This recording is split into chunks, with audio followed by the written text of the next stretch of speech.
Uyni savotsam, 4 ta mashina olib arendaga berib qo'ysam, o'g'lim uylab qizini chiqarsa, bu maqsadda yashamagan ular. Chunki bu narsalar hozir biz aytayotgan uy, mashina, to'y 4 kun degan. Bu melish bu. Peshanangizga Alloh yozib qo'ygan narsa.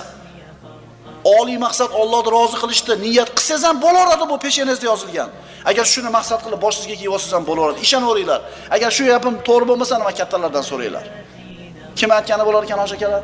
Alloh aytgani bo'lar ekan. Birodalar, biz tariximizni o'rganishimiz kerak. Toki kelajagimiz yo'lini belgilab olaylik. O'zini davrida maqtalgan. Lenin maqtaldi, Stalin maqtaldi, boshqasi Hitler maqtaldi, hammasi maqtaldi. Bir 50 yil, 60 yil yo'qib ketaverdi hammasi. To'g'rimi? Sahobalar o'tganiga qancha bo'ldi?